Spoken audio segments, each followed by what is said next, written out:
Interfaith Leadership Award is given to members of our community who have shown exemplary work in their careers, in their faith communities, and in our community at large. Our theme this year is creating a civil community.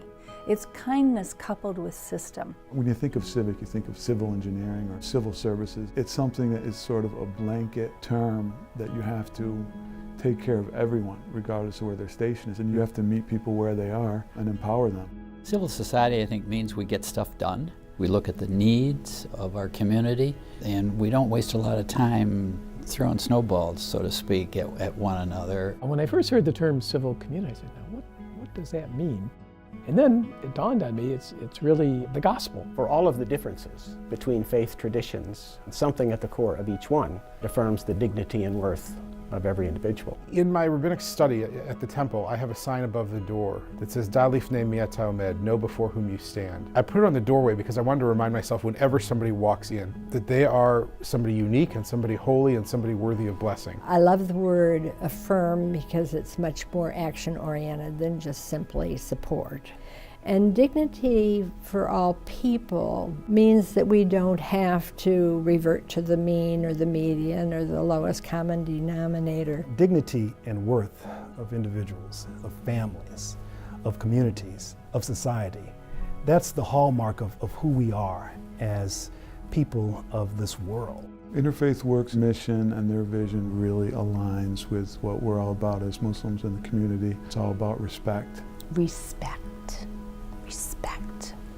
To affirm someone's dignity is to respect who they are as a human being. My association with Interfaith Works goes back many decades to when they started the dialogue circles on racism and racial healing. It has certainly evolved from that beginning. One of the pro bono efforts that my firm created was an ad that showed a black and white cookie celebrate the sweetness of diversity. It is something to celebrate. We're in a time now where somebody who disagrees with you isn't just somebody who has a different opinion, but they're your mortal enemy, which is a terrible way to live. If we start with an affirmation that we all have this innate holiness, then when I sit down at a table, I'm looking around and saying, okay, you come in here and I come in here and we're working on the same issue. You have a different vantage point. What can I learn from you? In this kind of work, the work of the round table, we've been able to go deeper and find those common elements that we can all affirm and work on together. Never in my lifetime have I felt more of a need for dialogue here in our community as well as around the world. When you engage in dialogue, there's a process of really trying to understand where the other person is coming from, and it provides that opportunity for relationship building. One of the proverbs that I espouse is the African proverb, I am because we are, and because we are, therefore I am. And that proverb speaks to the interconnectedness we all share as a race of people. I'm very proud of my international travel to Africa. It was really an awakening for me. Going to Lebanon and spending a year there and traveling around was transformational. And I saw that people seemingly all over are the same. They all kind of want the same thing. A few years ago, Bill Redfield and I put together a trip to Israel that in many ways is premised on the idea of civil society, although we never used that language. Bill's an Episcopal priest, I'm a rabbi. On that trip was a bunch of different people of different faiths. We traveled throughout the land of Israel, going into Jewish and Muslim and Christian areas. We went to holy sites of all three faiths, and we experienced Israel through each other's eyes. It was a profound trip in terms of helping me see that other versions of holiness are equally holy, even though they may seem foreign to me. For the last number of years, Pebble Hill Church and Congregation Beth Shalom Hebra Shas have been celebrating Thanksgiving together. That's been a really positive community involvement and interfaith involvement, and we're looking forward to the Islamic Society of Syracuse joining us next year. My parents raised 24 children that they did not give birth to. They taught me how to be courageous and be an advocate, because that's just what you did in my house. I'm a parent of a son with special needs, and so I know firsthand what is involved in caring for a loved one with a disability, while at the same time, what is also very thrilling and rewarding in that particular service. Over the years, I've just had a passion for trying to help people who are confronted with legal issues and don't quite know where to turn. I often think that we're judged by how well we care for the least among us. One of the things that has made Interfaith Works so important to me is that we're a welcoming organization. America, basically, over the years, I think, has been welcoming. And sadly, that's not so much anymore. Many people are not aware of how serious the crisis is. A year ago, December, this agency settled 87 refugees in 1 month. This past December, we settled 8. I think in the long run, we may regret it as a country, because one of the reasons we've thrived so much is that we have welcomed and encouraged a diversity of people from all over the world, and lo and behold, they come here thinking it's the greatest spot on earth, and more often than not, they succeed to our benefit. At All Saints, we're blessed with probably over 100 refugees from the Congo, and what life and faith they have brought to our community.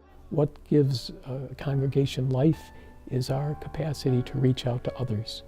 And in whatever ways we do that, we are fed more than what we give. We're made completely different for a very specific purpose. And we have the phrase tomorrow because today's not perfect. I believe that positive coexistence can happen. It is certainly happening as we speak, but I always think that we have to strive to be better. We can't run from what we see or hear on a national level. It's time to double down. It's time to stand up, or in some instances, kneel down, to really change the course of how we have discussions about making this place, this world, this community a more loving, a more equitable, and a more civil place. I love the old image of the arc of the universe bends towards justice. My sense has always been sometimes you need to reach up and grab a hold of the thing and yank it down to get it moving a little faster. In a world that sometimes seems so cold and hard, it's communities like Interfaith Works that gives us all hope. All you have to do is walk in this building and you feel the energy of life and of hope. We're flattered that Interfaith Works asked us to be the honorary co-chairs. It's an honor, but it's always a little humbling, too. Tonight's honorees are just a remarkable group of people. When I had the chance to talk with them at a luncheon, each was very different, and yet they were all so much the same in terms of how they felt about their faith, how they wished for hope, and the degree of charity that was in their hearts. I am just such a wonderful admirer of all of their programming, and I think it's because they spend a lot of time listening to others and by really walking the walk as well as talking the talk. I can't think of a better organization to accomplish the goals of civility, dignity, dialogue, harmony, and to be recognized for my modest contributions is really great. I believe in the values of this organization. I believe in what this organization stands for. I believe in its work, and I am enormously blessed and enthused by this honor. This leadership award will be an energizer for me to continue the work that I've always done, but to do so with a renewed sense of purpose. We're not supposed to praise anybody. We praise God, we praise Allah. The only thing you're really supposed to do is to thank people. So I will take that as saying, you know, someone's thanking you for the work that you've done. I wish that what I did wasn't seen as worthy of honor. I wish it was so normal and such a regular part of people's lives that it wouldn't register. I feel that it's really our parish community receiving the award. I just feel honored to be a part of that community. It's the work that we're honoring, and I'm privileged to be a part of it. The only thing you take to your grave is your good deeds. Your time in the dunya, in this world, on this small blue ball is very limited. And so every single day is a blessing. And I just want to keep that forefront in people's mind to make the most of every day.